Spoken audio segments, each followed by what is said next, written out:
संत राम उदासी ने बहुत पहला लाइनां लिखियां सी कि उठ किरतिया उठ बे उठन दा बेड़ा, उठ किसाना उठ बे उठन दा बेड़ा, जड़ बैरी दी पुट बे पुट्टन दा बेड़ा, जो तेरी दस्तार नूं पैंदे तोड़ देवीं गुट बे उठन दा बेड़ा, उठ किरतिया उठ बे उठन दा बेड़ा।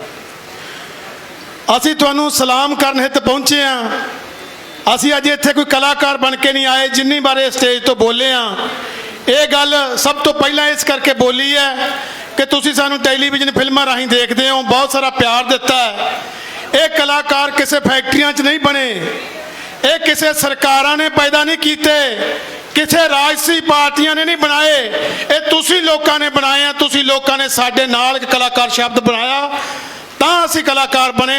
तुसीं सानूं प्यार दे के एक आम इंसान तो कलाकार बनाया है। इसलिए फिर साडा फर्ज बनता, जिथे तुसीं बैठे हो असीं तुहाडे पिछे बैठी आके तुहाडी पिठ थपत पाइए तो तुहानूं कहिए कि असीं तुहाडे नाल बैठे हाँ। समय ब समय जदों तो संघर्ष चलिया, तुसीं उदों तो लैके बेशक चाहे सर्दी बेशक चाहे गर्मी सी जां हुण बरसात का मौसम सी, डटे बैठे हो।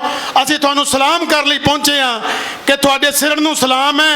तुसीं वो योधे हो जिन्हां ने इतिहास विच बहुत बड़ा एक कारज करके जाना है, जिन्हां ने आउण वालियां नस्लां नूं ये दसना है कि असीं अपने हिस्सिਆਂ ਦਾ संघर्ष लड़िया सी। दुनिया के जिन्ने भी संघर्ष लड़े गए सारे संघर्ष जितण लई नहीं लड़े जाते। बहुत बारी संघर्ष ये दस्सण लई जड़े जाने हैं कि असीं हैगे हाँ, असीं जिउंदे जागदे हाँ ते असीं किसी नूं इत्थे किसी भी हाकम नूं अपनी मनमानी नहीं करन देवांगे। चाचा अजीत सिंह ने जदों पगड़ी संभाल जट्टा लहर चलाई, उस समय अंग्रेज़ां दा राज सी। तुहाडे वांग साडे बजुर्ग, साडियां मातावां, साडियां भैणां, साडे बच्चे उस संघर्ष विच कुदे तां समय दी सरकार नूं जिहड़ी गोरी सरकार सी उहनूं इह मनना पिया कि साडे कानून गलत ने ते असीं कानून वापस लैने आ। उहनूं असीं बगानी गौरमेंट कहिंदे सी, उहनूं असीं गुलामी दा राज कहिंदे सी। असीं इह कहिंदे सी कि सत्त समुंदरों पार आए लोग ने, उन्हां ने भी साडे सिर अगे सिर झुकाया, उन्हां ने मन्निया कि सातों गलती होई, असीं कानून वापस लैने आ।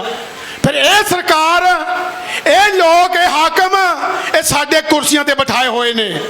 इन्हां नूं असीं चुन के गद्दियां बख्शियां, इन्हां नूं भी एक दिन मनना पऊगा कि असीं गलत सी, तुसीं ठीक आ। तुहाडे सिर नूं सलाम करदे आ, तुहाडे अगे झुकदे आ। हुण सोचण वाली गल यह है, जिन्ने असीं लोग आ साडे ते एक सवाल भी नाल बनदा है। अपने भैण भरा ने, अपने रिश्तेदार ने ਜਿਹੜੇ पंजाब च हाले भी बैठे ने, जिन्होंने हाले भी राजसी पार्टियां का हेज मारदा, ਜਿਹੜੇ हाले भी उन्होंने रैलियां में ट्रालियां बन बन के जाते हैं, ਜਿਹੜੇ हाले भी उन्होंने रैलियां में जाके नारे मारते हैं, उन्होंने पिछे खड़ते हैं, उन्होंने कहते हैं कि साडे आके आ गए, असीं उन्हें पिछे खड़े हाँ। जे राजसी पार्टियां किसी काम दियां हुंदियां फिर तुहानूं इत्थे ना बैठना पैंदा। तुसीं जिन्ने लोग इत्थे बैठे हो, कोई कस्बियां तो आया, कोई शहर तो आया, बहुते जने पिंडां तो आए ने। असीं पिंडां विच पंचायतां चुणदे आ, काहदे लई चुणदे आ कि पिंड दा कोई मसला होवे, कोई दुख तकलीफ होवे, ये पंच सरपंच बह के नजिठणगे, ये सानूं रीप्रजेंट करदे ने। इसे करके सरकार चुनी जाती है, MLA चुनिया जाता, MP चुनिया जाता कि ये लोग सानू रीप्रजेंट करते हैं। जे साडे नाल धक्का हुंदा सी तो उन्हां लोकां दा फर्ज सी साडे MLA MP आके इत्थे धरने लाउंदे, सानू धरने लाउण दी कोई लोड़ नहीं सी। जे असीं धरने लाउणे आ, जे सानू धरने लाउणे पैंदे ने, फिर MP ते MLA दा की मतलब होया? काहदे लई तुसीं वोटां पाईआं मैनूं इह दसो। असीं सारी उम्र उन्हां लोकां दे पिछे तीर कमान चुक के चलते रहे हैं। असीं रिश्तेदारां नूं कहंदे रहे हैं, दोस्तां मित्रां नूं कहंदे रहे हैं कि फलानी पार्टी नूं वोटां पा दो। तुसीं सारी उम्र वोटां पाईआं, कौन खड़िया तुहाडे लई आके? ये साडे मनां च सवाल है। मैनूं पता है लंबे समय तो साडे जिहड़े खानदान ने किसी ना किसी राजसी पार्टी नाल जुड़े हुए ने। अज भी अपने रिश्तेदारियां विच फोन करन दी लोड़ है, अज भी अपने दोस्तां भैणां भरावां नूं कहण दी लोड़ है कि छड्ड दिओ इन्हां दा खैड़ा, तुहाडे तक कोई नहीं अपड़िया। 9 महीने हो गए, 550 तो वध बंदा इस संघर्ष में शहीद हो गया। कौन मुੱਲ पाऊगा उन्हां लोकां दा? सब तो बड़ी गदार वो लोग ने जिहड़े हले भी 550 बंदा शहीद होने तो बाद राजसी पार्टियां के पिछे तुरे फिरदे ने।